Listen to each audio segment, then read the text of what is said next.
So first of all, thanks everybody for being here for an incredibly long day. We started this thing early this morning, and we had speaker after speaker after speaker after speaker, and then we had about a 2.5-hour break, and they came back to see you. So I've been up since 1 o'clock. So this guy is on the tail end of a 2-week trip and 4 or 5 different cities in Asia. One day ago I was in Taiwan. Last night I was in Houston. Here I am. But he's been gone 2 weeks, and we're standing between him and his personal bed versus a hotel. So we're gonna have fun, and then we're gonna get him out of here. So, you don't need much of an introduction, but thank you for being here, man. Yeah, we really appreciate it. Yeah, thanks for our partnership, and really proud of you guys.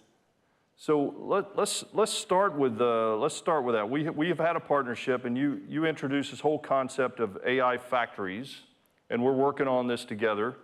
It's probably not going as fast as either one of us would like in the enterprise space, but can we start by talking about what is an AI factory to you?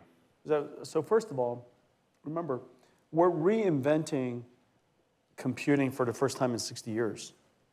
What used to be explicit programming, right? We wrote the programs. And the variables that's passed through APIs and are very explicit to implicit programming. You now tell the computer what your intent is, and it goes off and it figures out how to solve your problem. So from explicit to implicit, from general purpose computing, basically calculation, to artificial intelligence. The entire computing stack has been reinvented. Now, people talk about computing where the processing layer is, which is where we are. But remember what computing is. There's computing, there's the processing, but there's storage, networking, and security. All that is being reinvented as we speak. And so the first part is we need to develop AI to a level, and we'll talk about that. We need to develop AI to a level that is useful to people. And until now, chatbots, where you give it a prompt and it figures out what to tell you, is interesting and curious, but not useful. Helps me finish crossword puzzles sometimes. Yes, but only on things that it had memorized and generalized. So if you go back in the beginning of, it's literally only 3 years ago, when ChatGPT emerged, that we thought, oh my gosh, it's able to generate all these words, it's able to create Shakespeare, but it's all based on things that it memorized and generalized. But we know that intelligence is about solving problems. And solving problems is partly about knowing what you don't know, partly about reasoning how to solve a problem you've never seen before, breaking it down into elements that you know how to solve very easily, so that in its composition that you're able to solve problems that you've never seen before. And to come up with a strategy, what we call plan, to perform a task. Ask for help, use tools, do research, so on and so forth. These are all fundamental things that now, in the phraseology of agentic AI, you've heard. Isn't that right? Tool use, research, retrieval augmented generation, which is grounded on facts, memory. These are all things that all of you, in the context of talking about agentic AI, you're starting to hear. But the important thing is, in order to evolve from general purpose computing, which is explicit programming, we wrote it in Fortran, we wrote it in C, we wrote it in C++. COBOL. That's right. That's good stuff. That's good stuff, Chuck. That's good stuff. It's my fallback job. That's good stuff. That's good stuff. Yeah. That's one of those skills that remains valuable. I know. Yeah, I know. It remains valuable. I've gotten a lot of offers. Dinosaurs are valuable forever. We just established that you're older than me. I know, and I'm. I'm the prehistoric. It doesn't appear so, but it's true.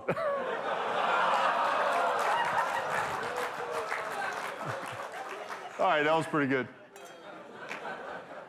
I'm probably the older person in this room.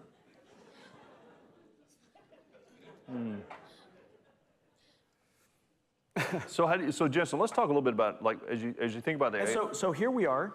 I went to Chuck and I say, hey, listen, we need to reinvent computing, and Cisco's got to be a big part of it. And so we have a new whole computing stack coming out, Vera Rubin, and Cisco's going to be time to market with us on that. And so that's the computing layer, but there's also the networking layer, and Cisco is going to integrate AI networking technology from us, but put it into the Cisco Nexus plane, control plane, so that from your perspective, you're going to get all the performance of AI, but in the controllability and security and the manageability of Cisco.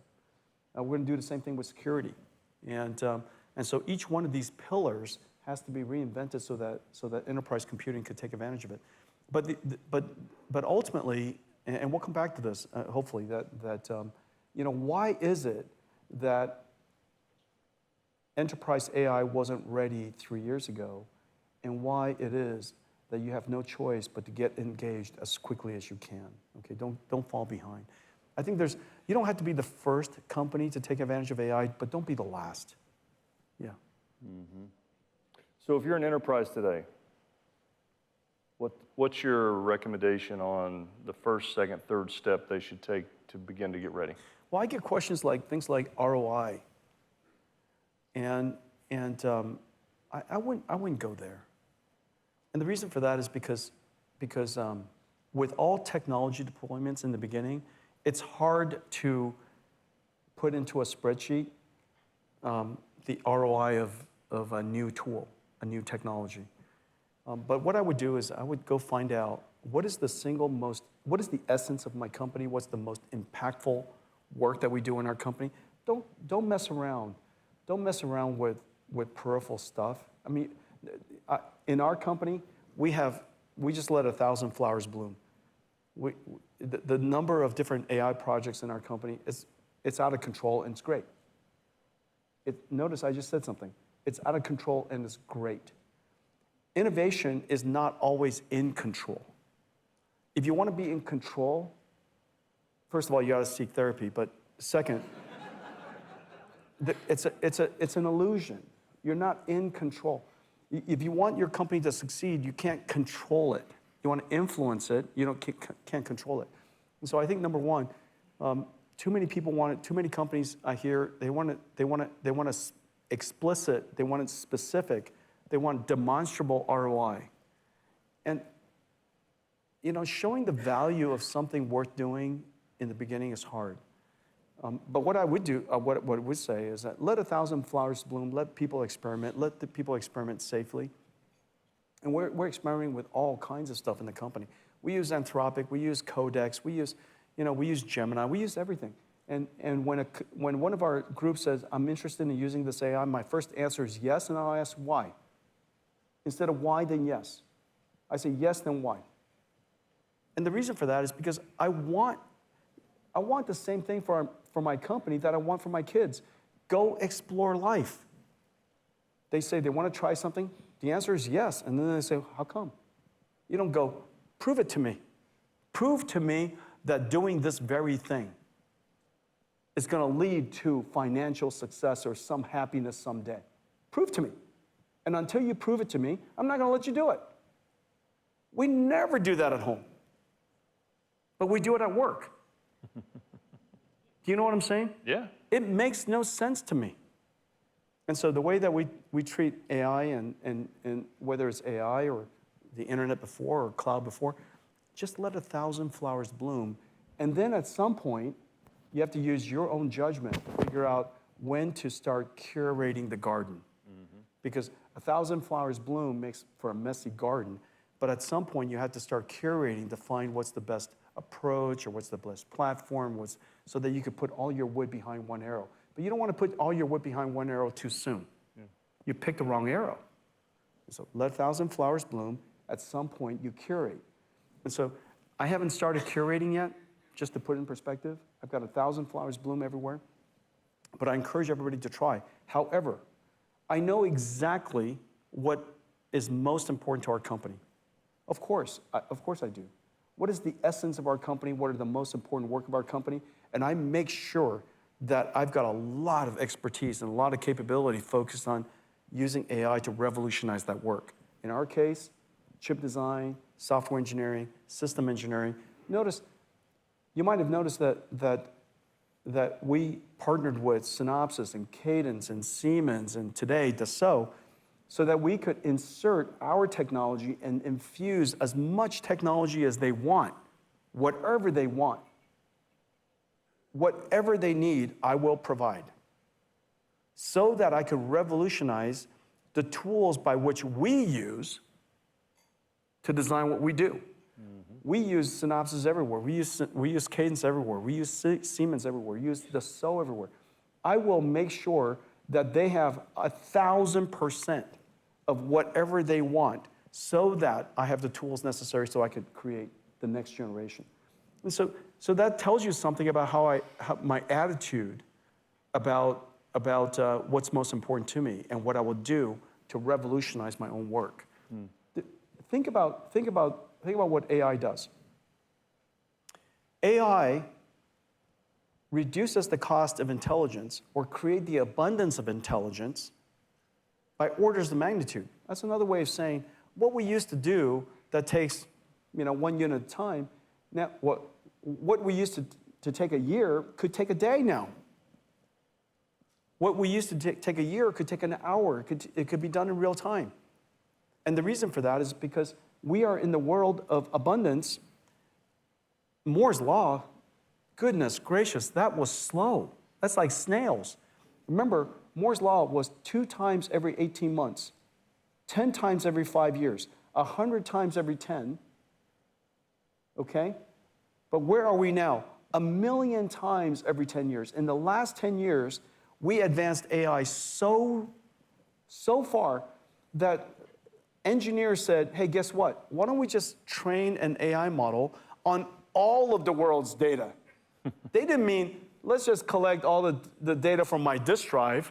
Let's pull down all of the world's data and let's train an AI model. That's the definition of abundance. The definition of abundance is you look at a problem so big and you say, you know what, I'll do it all. I'm going to cure every field of disease. I'm not going to just do cancer. Are you kidding me? That's insane. We'll just do all of human suffering.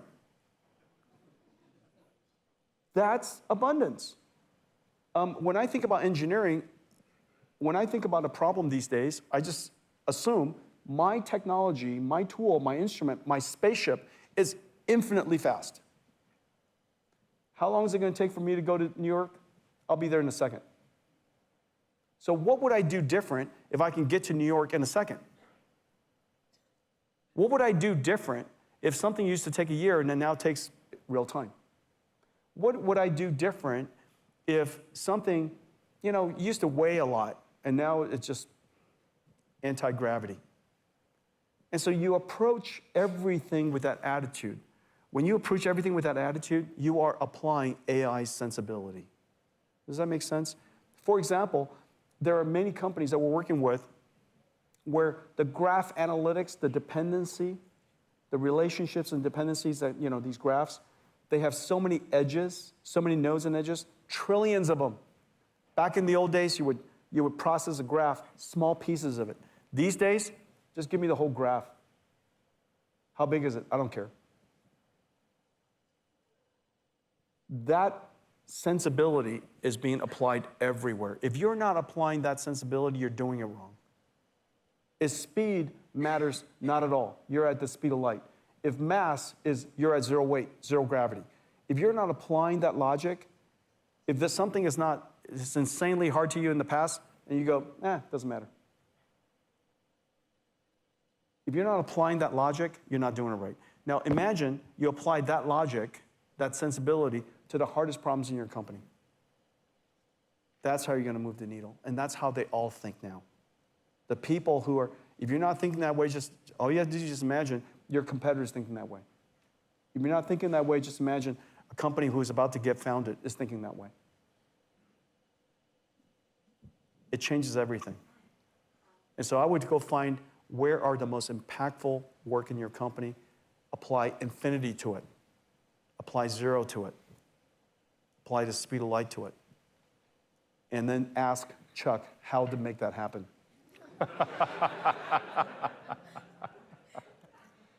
Now let's talk about how to make that happen. So you have this analogy of Just call me out. We'll call you. We'll do it call together. you. We'll do it together. You have this analogy of this 5-layer cake because everybody's talking about like infrastructure, Yeah, models, what is AI? apps. I mean, how do I go about it? Talk about that a little bit. Well, the first, one of the things that successful people do is they reason about what is something. What's happening here? So almost 15 years ago, an algorithm was able to, with 2 engineers, solve a computer vision problem. Computer vision is basically the first part of intelligence, perception. Intelligence is perception, reasoning, planning. Perception, what's going on? What's my context? Reasoning, how do I reason about, how do I compare this to my goals? And then 3, come up with a plan to solve that, to achieve that, okay? And so for example, the jet fighter problem, perception, localization, and then action. And so intelligence is about those 3 things. You can't have the second and third part without perception. You can't figure out what to do without understanding context. And context is highly multimodal. Sometimes it's a PDF, sometimes it's a spreadsheet, sometimes it's information, sometimes it's just, senses and smells. Where are we? What are we doing here? Who's the audience? So on and so on. Reading the room, so on and so forth, right? And so that's about perception.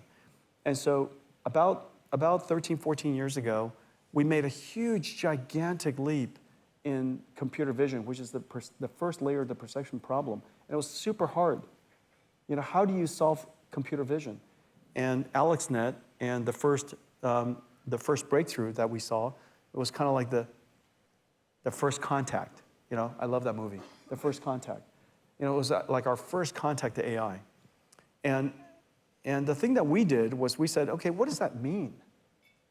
How is it possible that 2 engineers was able to overcome the algorithms that all of us worked on for some 30 years? And Ilya Sutskever, I talked to him yesterday, and Alex Gershevsky, and how is it possible 2 kids with a couple of GPUs solve this problem?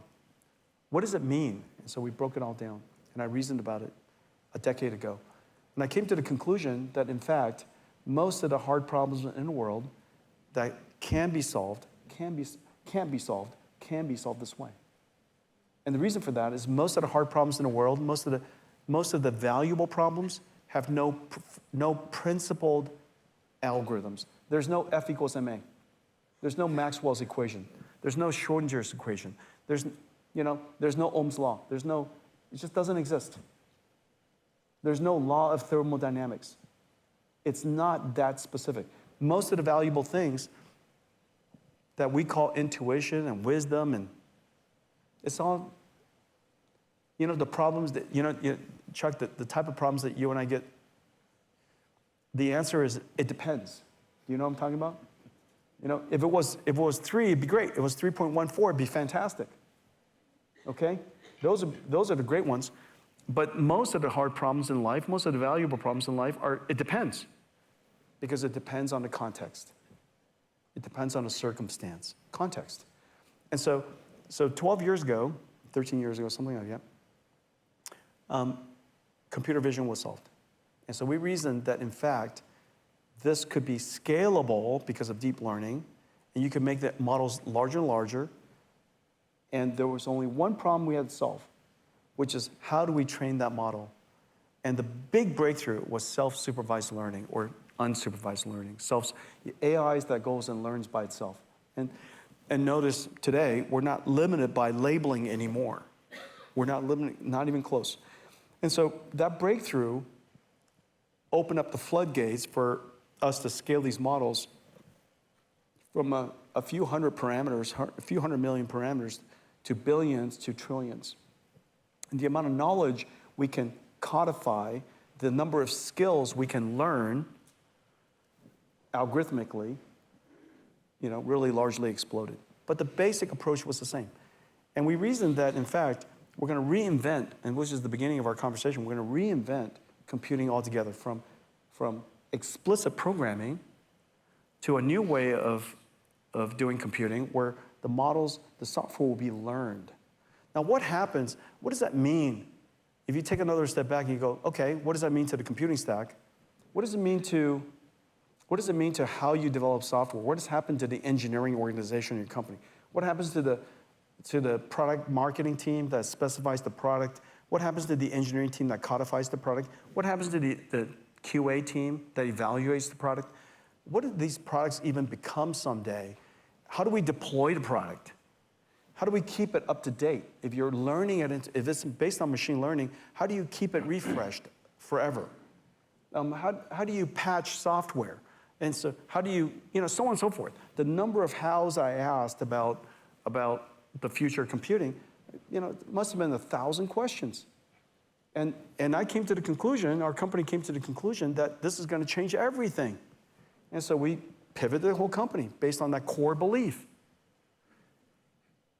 Simplistically, what Chuck is saying is that we came from a world where everything was pre-recorded.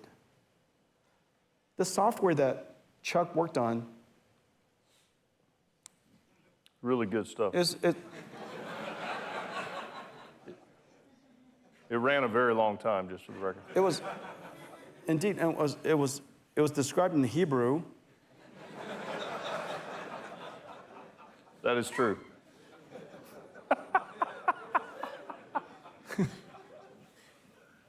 That was another skill. I mean, Chuck is the COBOL only and person in the Hebrew. room that knows Hebrew COBOL. And so anyways, that was pre-recorded. We described our algorithm, we described our thoughts, and then we put data that goes along with it. Everything's pre-recorded. The reason why it's pre-recorded, the reason why software in the past was pre-recorded is because it came in a CD-ROM. Isn't that right? Yes. It was pre-recorded. Okay, what is software now? Because it's contextual, and every context is different, and everybody who uses the software is different, and every prompt is different, and the precursor you give it, the priors you give it, the context is different. Every single instance of the software is different, which is the reason why the amount of computation necessary in the past, which is pre-recorded, is called retrieval-based. All you have to do is check yourself. When you use your phone, you touch something, it went and retrieved some software, some files, some images, and brought it to you. In the future, everything is going to be generative, just like it's happening right now. This conversation has never happened before. The concepts existed before. The priors existed before. But every single word in this sequence has never happened before. And the reason for that is obviously we're 4 wines in. COBOL and Hebrew have never come out of the other, honestly. Cold brew, yes. COBOL, Hebrew, no.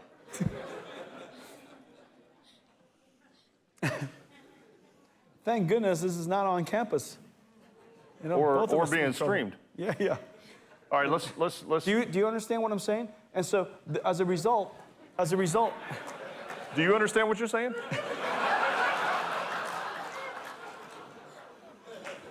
The only thing that Chuck has fed me today so far is 4 glasses of wine. And, to be fair, I only fed you. I fed you one of them. You took the other 3 off the buffet. I was eyeing the food. I was like, I'm so hungry. I'm eyeing the food. It was forever about 40 feet away from me. It's because you were taking photos. But it was so close. It was so close. And I actually leaned towards the food one time, but I was pushed back again. You know what? You know what happened? Your team actually told us ahead of time. If you get 3 glasses of wine in, he's optimal. If you get the 4th one in, it's going to be incredible. Yes, this is suboptimal. So anyways, listen. So what is AI?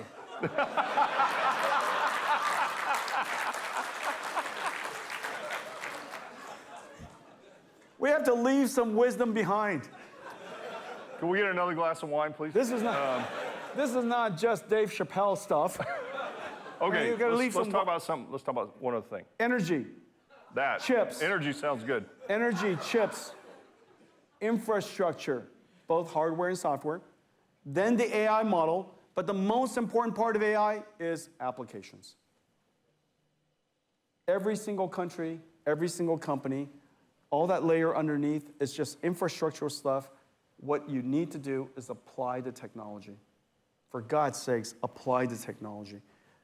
A company that uses AI will not be in peril. It's the company who, you're not going to lose it. You're not going to lose your job to AI. You're going to lose your job to someone who uses AI.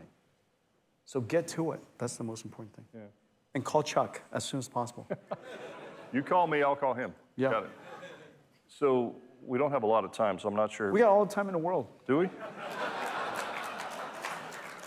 How much? Look, Chuck, like he bills on the clock. I don't even wear a watch. Look at that. Look at that, Chuck. I got you right here. Yeah. We're doing great. You bill people on the clock. Oh, yeah. Not me. I'm not leaving until value's delivered.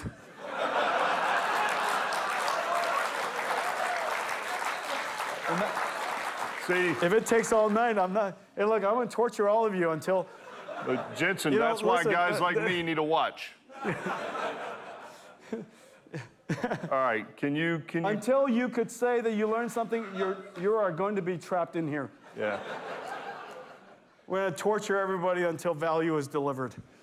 I did check. There is more wine. Can you just give us your top of mind on physical AI? Remember what software is. Software is a tool. There's this notion that the tool in the software industry is in decline and will be replaced by AI. You could tell because there's a whole bunch of software companies whose stock prices are under a lot of pressure because somehow AI is going to replace them. It is the most illogical thing in the world, and time will prove itself. Let's give ourselves the ultimate thought experiment. Suppose we are the ultimate AI, artificial general robotics, the ultimate AI, the physical version of us. Mm-hmm. You could, of course, solve any problem because you're humanoid. You could do things. If you were a human or robot, would you use a screwdriver or invent a new screwdriver? I would just use one. Would you use a hammer or invent a new hammer? Would you use a chainsaw or invent a new chainsaw? Just don't. First of all, ideally, they don't use it at all. But do you understand what I'm saying? If you were a human or robot, artificial general robotics, would you use tools or reinvent tools? The answer, obviously, is to use tools. And so now do the digital version of that. If you were an artificial general intelligence, would you use the tools like ServiceNow and SAP and Cadence and Synopsys? Or would you reinvent a calculator? Of course you would just use a calculator. That's the reason why the latest breakthroughs in AI is what? Tool use. Because the tools are designed to be explicit. There are many problems in our world where F equals MA. Please, could you please not come up with another version? FA is not kind of MA, it's just MA. Do you guys, Ohm's law, V equals IR, it's not kind of IR. Approximately IR, statistically IR, it is IR. Okay, do you understand what I'm saying? And so I think we want the artificial general robotics, artificial general intelligence to use tools. Well, that's the big idea. I think that in the next generation of physical AI, we're going to have AIs that understand the physical world, understand causality. If I tip this over, it's going to tip all of that over. They understand the concept of a domino. Just the concept of a domino. Notice a child understands if you tip that over, blah, blah, blah, blah. The concept of the domino is extremely, it's like deeply profound. The causality, contact, gravity, mass, all of that is integrated into a domino, tipping dominoes over. The idea that you could have a little tiny domino, tip a larger domino, tip a larger domino, tip a larger domino, to the point where there's a ton on the other side, a child has no trouble with that concept. A large language model will have no idea. And so we have to teach, we have to create a new type of physical AI. Well, what's the opportunity? So far, the industry that Chuck and I have been part of is about creating tools. We have been in the screwdriver, hammer business. Our entire life has been about creating screwdrivers and hammers. For the first time in history, we are going to create what people call labor, but augmented labor. Give you an example. What is a self-driving car? It's a digital chauffeur. What's a digital chauffeur valued at? A lot. A lot more than the car. And the reason for that is because in the lifetime of the digital chauffeur, the economics of the digital chauffeur is a lot more than the car. For the very first time, we are exposed to a TAM that is 100 times larger, literally, mathematically true. The IT industry is about $1 trillion, right? Or so, plus or minus a couple. And yet the economy of the world is about $100 trillion. For the very first time, we're going to be exposed to all of that. So it is the case that all of you, everybody in this room today, you have the opportunity to apply this technology to become a technology company. Let me give you some examples. I really believe, as much as I love Disney, and I love working with Disney. I'm pretty sure they'd rather be Netflix. I love Mercedes. I came in a Mercedes. I am certain they'd rather be Tesla. I love Walmart. I am certain they'd rather be Amazon. Do you guys agree so far? Am I 3 for 3? Yes. All of you are that way. I believe that we have an opportunity to help transform every single company into a technology company. Technology first. Technology first. Technology is your superpower, and the domain is your application, versus the other way, which is the domain is who you are. And you're seeking for technology. And the reason that's so is because companies who are technology first, you're dealing with electrons, not atoms. And electrons, there's a lot more of them. Atoms, you're limited by mass. Which is the reason why the moment they went from CD-ROMs to electrons, the value of the company exploded by 1,000 times. You need to be like us, an electronics company, electron company, which is another way of saying a technology company. And so I think that the opportunity for you is here. Another way to think about that is AI, and we just said it earlier, even Chuck, who only knows how to program in Hebrew,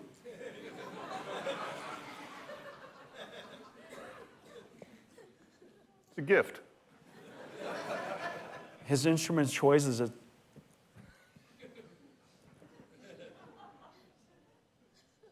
and right to left.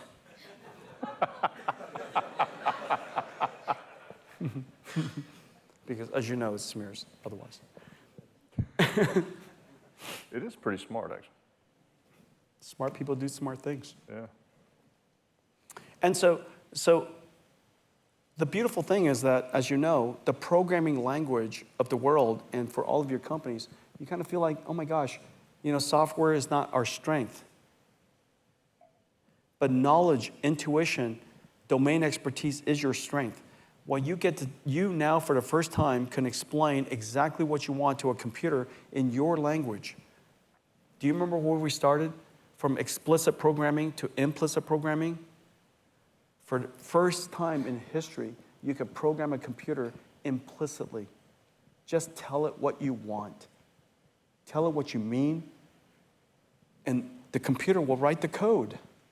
Because coding, as it turns out, is just typing. And typing, as it turns out, is a commodity. And that's the great opportunity for you. All of you could be levitated above the atomic limitations that you were limited by before. All of you could escape from this limitation, which is we don't have enough software engineers, because as it turns out, typing is a commodity. And all of you have something of great value, which is domain expertise, to understand the customer, understand the problem. And that is the ultimate value. That is the ultimate value, to understand the intent. As you know, when you graduate from when you graduate from college, you could be a super programmer, but you have no idea what customers want. You have no idea what problems to solve. But that's what all of you know. You know what customers want. You know what problems to solve. The coding part of it is easy. Just tell the AI to do it. And so that's your superpower. So Chuck and I are here to enable you to do that. That closing was done with 5 glasses of wine in me. Hey, listen. It's a miracle indeed. Between This somebody who works off a tablet. This is a true representation of artificial intelligence.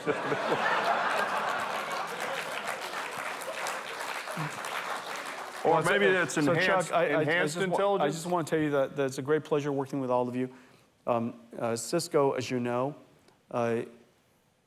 has extreme expertise in 2 very important pillars of the invention of computing.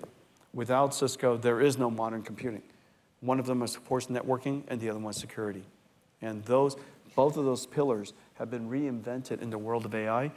And the part that we know very well, which is the computing part of it, in a lot of ways is a commodity. And the stuff that Cisco knows is deeply valuable. And between the 2 of us, we'll be delighted to help all of you engage the world of AI.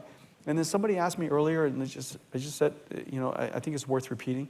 Somebody asked me earlier, should you do just rent the cloud, or should you even make the effort to build your own computer? Here's what I would tell you. I would advise you to do exactly the same thing I advise my children. Build a computer. Even though the PC is everywhere, even though it's mature, even though the technology is developed, for God's sakes, build one. Know why all the components exist.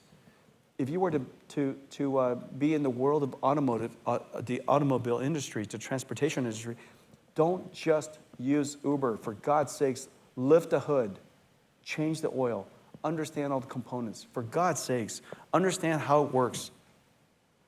It is vital. This technology is so important to the future. You must have some tactile understanding of it. Lift the hood, change the oil, build something. Doesn't have to be large. Build something. You might discover you're actually insanely good at it. You might discover that you need that skill.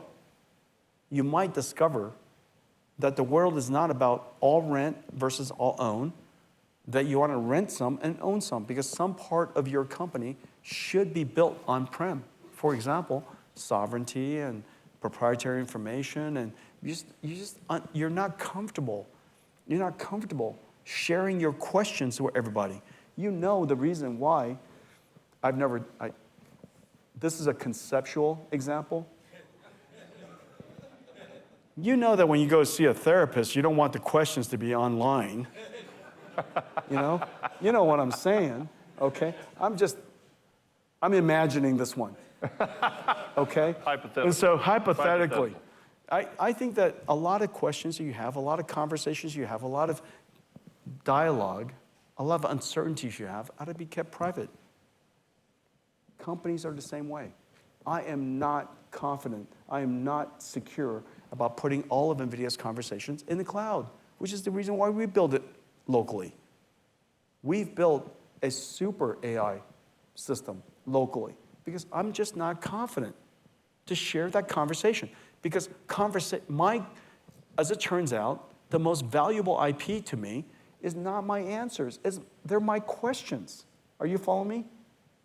My questions are the most valuable IP to me. What I'm thinking about are my questions. The answers are a commodity.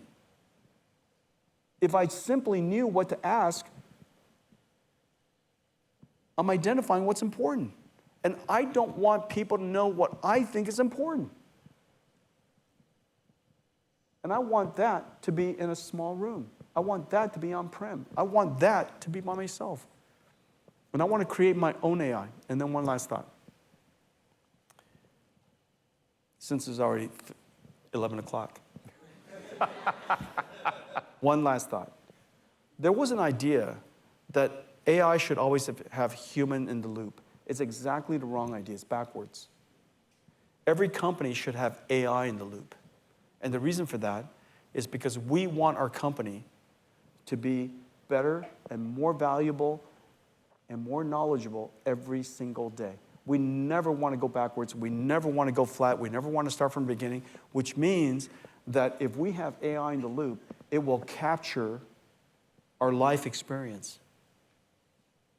Every single employee in the future will have AI, lots of AIs in the loop, and those AIs will become the company's intellectual property. That's the future company. And therefore, I think it's sensible for all of you to call Chuck immediately. And I'll call Jensen. Anyhow, that's my close. Listen, let's, 2 weeks on the road, Jensen flew here, spent his last evening with us before he gets to sleep in his bed for the first time in a long time. We're forever grateful. Appreciate you being here. Thank you very so much. man. And